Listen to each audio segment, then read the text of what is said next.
Have you ever struggled to organize your document with clear headings and subheadings in Microsoft Word? Hello and welcome to Ben Academy. In this video, we will learn how to create a clean and professional multi-level list in Microsoft Word, perfect for reports, theses, and structured documents. Let's get started. I will show you how to create such multi-level list in Microsoft Word.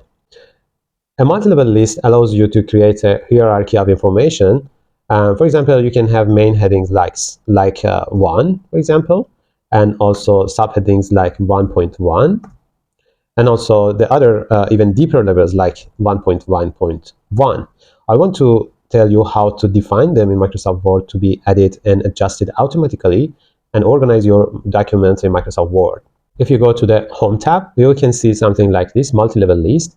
By clicking on it, you can find some predefined multi-level lists like this. For example, the most popular case is this one, but you can add some other things like letters or Greek letters or anything instead of numbers.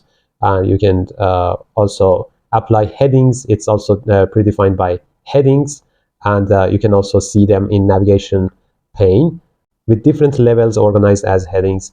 And you can also use them when you are preparing the context of your file. And you can also define by your own. Let me first use these most popular ones, that is this one and this one, and I will show you. For example, now I want to add a title like this. If I enter, automatically the next one will be created. But if you want to add instead of 2, 1.1, you can again go to the multi-level list and change the list level. You can increase the level in this way. You can also select the other ones, but these are irrelevant and nonsense. You can select the second one, and you can see that 1.1 is added. You can, for example, write the title. Now, if I want to again add another title, I can do it automatically. Or in some cases, if you are writing a text, for example. Now, if you want to add a new title like this, methods, it depends on the indent location.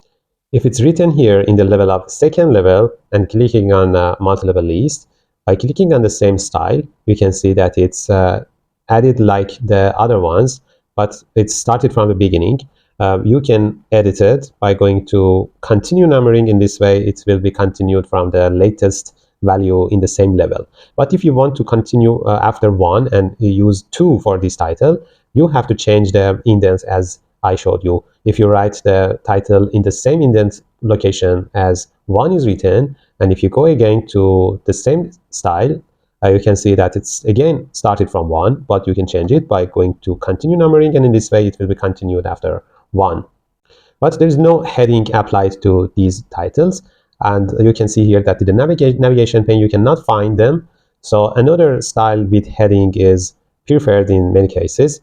So if I use this one instead of this one, like this, you can see that the headings are available here, and you can click on every point to reach them easily with links. If you didn't like them, you can change the heading, you can change the fonts, you can change the colors and spaces or line spacing on everything, but it's not the aim of this video, and you can check the other videos about the headings.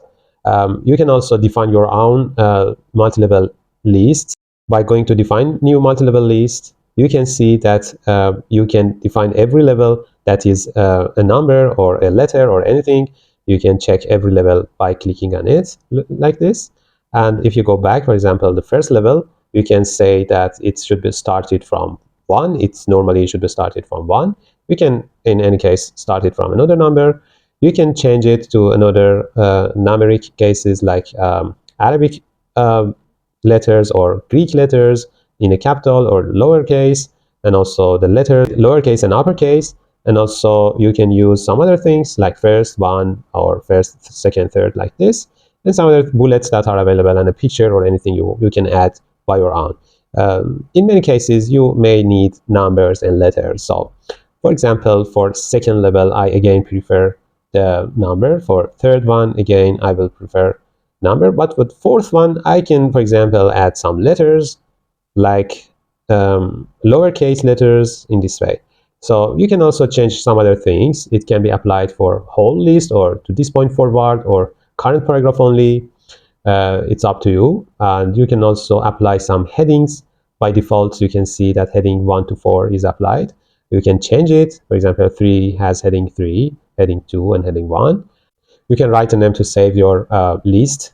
And you can say that this level should be restarted after which level. Usually it should be restarted after the previous level. So if it's changed, for example, 112, it can be started again from A, B, C. And you can change the position of every list by selecting the alignment or the indentation, and also align at a specific point. After these numbers and letters, you can use some tab or space or nothing. It's up to you. And if you use nothing, it's hard to read that text. It's better to use space or tab. Let me write something for this multi-level list.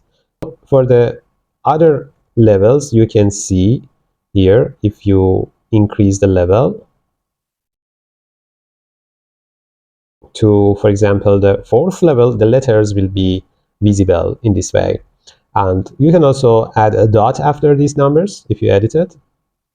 You can write dot for level 4, also for level 3, for level 2, and also for level 1. For each level, you can write separately, and you should do this. And if you don't write it, some levels will be left without addition. You can see that the 5th level has no dots, for example. So now every level has dots, and you can edit it as you wish. Okay, thanks for watching this video. I hope this trick was useful for you. If you have any question, you can write your questions as comment below this video. Don't forget to like and subscribe, and check our channels for some other videos about Excel, Python, and other things. And see you in other videos.